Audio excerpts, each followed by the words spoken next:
Howdy, howdy, folks. It is Diecastbuffet here again, and it's one of the most random diecasts to come out this year because I had no earthly idea 3 years ago, Johnson would come back and actually drive in the Cup Series. Really crazy stuff. It is the Jimmie Johnson 2023 Carvana Chevrolet Camaro. Now, this is one of multiple Carvana cars to come out this year. Unfortunately, his Coke 600 paint scheme did not make the 1/64 scale MOQ, so that's probably going to be an authentic car. And knowing that, it's probably going to be botched, so what I personally recommend is just making it yourself.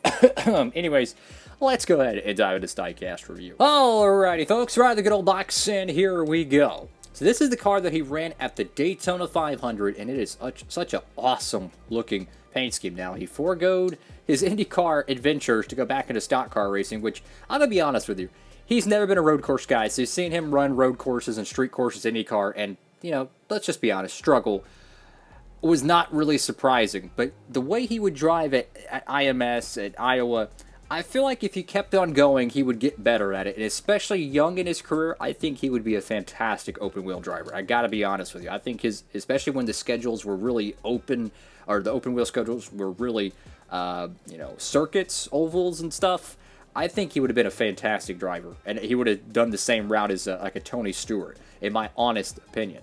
So let's dive into this diecast. It kind of has a little bit of a Tron-inspired paint scheme. This blue is supposed to be more gradient effect, I think, on the real car, but naturally with decal and printing and pixels, it's a lot more difficult to do.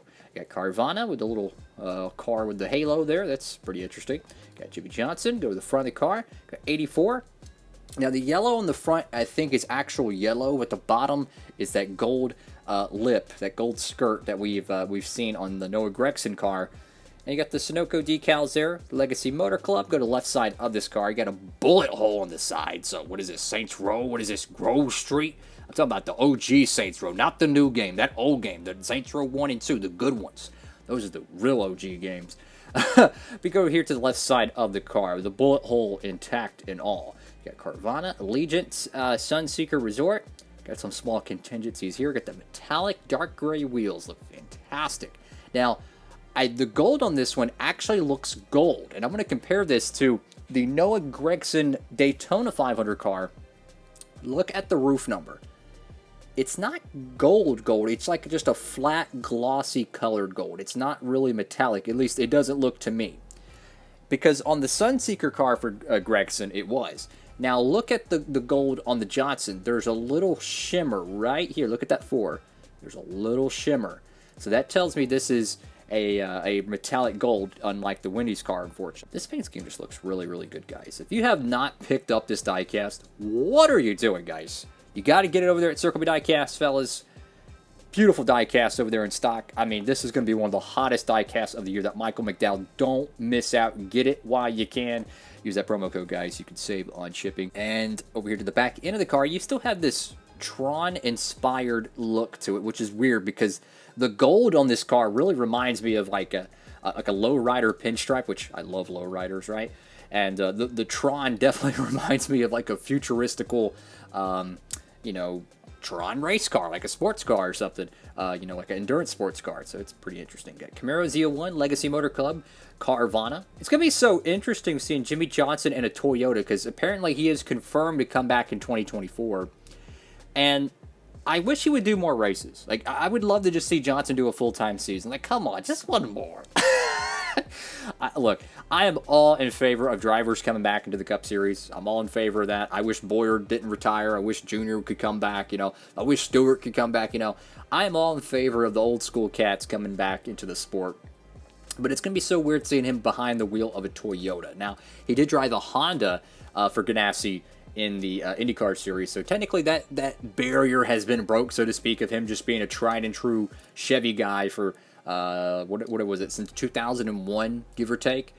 But man, I mean, people don't realize what a career this guy has had. 7 NASCAR championships. I mean, that is insane. I mean, 30 years from now, they're going to look at Jimmie Johnson the same way they look at Dale Earnhardt and Richard Petty. Whether you like it or not, boomer or not, let's just keep it real. That's the truth. That is just the truth. It's like Tom Brady in football. Either you hate him or you love him, right? you know, give it a few decades, and people will be looking at Brady the same way they look at every other major quarterback or major NFL player, right? That's just how it is. You don't appreciate them while they play until they're long retired, and then you're like, wow, those are some pretty good stats. Go to the roof of the car. I got the 84. Now, I'm not sure if the 84 was brighter on track, but I wish it was. I wish it was like a day glow 84. I think that would have looked really sharp, like all the yellow on the car, besides the gold trim, maybe put day glow. That would have been really cool. I'm a big sucker for day glow. You know, I'm looking at these little, what do you call these? Stripes, if you will, around the 84. Kind of reminds me of the Jack Daniels 07 that had the little corners and stuff with the pinstriping. Got Carvana there. The whole roof decal's a little bit off, unfortunately. Got Johnson in the back window. That one's, looks pretty centered there. And you have the Carvana decal on the deck lid. So, yeah, there's a multitude of Jimmie Johnson diecast being made in the 1/64 scale for the 2023 year. They're making his, I think, his announcement car. Obviously, the Daytona 500 car. I think they're making his Coda paint scheme. The Coke 600 one got canceled in the 1/64. I'm like almost certain it's going to be in the 1/64 Authentics line. Probably going to look like a sloppy jalopy. So if you want to go ahead and make that one for yourself in your own collection, I would recommend doing that. That's just my honest opinion. It could be on the good mold. Who knows? And then the Chicago car, I'm not sure if they're going to make that or not. I hope they do. I'm all in favor of more diecast. Even if it wasn't officially ran, I believe just getting the diecast out would be cool. Plus, it's Jimmie Johnson, super marketable. I do hope he runs a Southern 500 this year. It might age like milk at the time of this video, but I would love to see him run Darlington. I think he's really, really good there. And I think he deserves another shot because he nearly, let's just be honest, he had one of the best cars in the return to NASCAR racing in 2020. If you remember that, he was leading, I think, at stage 1 or stage 2, and he crashed. He had a fantastic race car. He could have surprised Harvick at the end of that race and won it. And that would have been a really cool thing to see him win in his final season. So I'd like to see Johnson get one more shot at Darlington and see how that goes. But, yeah, guys, get this diecast while you can. It's probably going to be in the Authentics line as well. Jimmie Johnson's a very popular guy, still to this day. It's kind of the Earnhardt Jr. effect. You know, once you're grandfathered into the sports, you know, merchandise industry, once you're so popular, it's the gift that keeps on giving. So if you miss out on this, there's probably a good chance it's going to be the Authentics line, but that's a roulette wheel. It could be botched. It could be on the PTC mode, the JAT mode, the what the biff mode, whatever you want to call it. It could be on that, or it could be the blurry decals. You know my thing, guys. Get it in the Gold Series.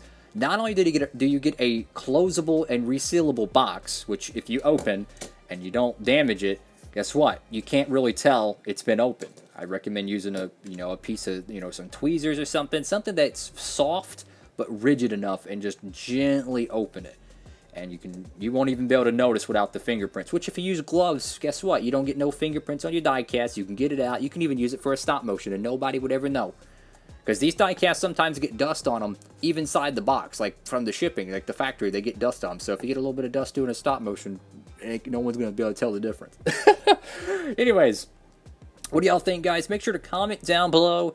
What an awesome diecast. You know, if I was doing stop motions or anything like that, I would absolutely make sure this car is in the field. And you don't even have to do it a full-time Jimmie Johnson ride. You can, I don't know, rotate Elio Castroneves or something crazy in there. You know, you can do whatever you want in your diecast stop motion. So that's all for now. Diecast Buffet, signing off.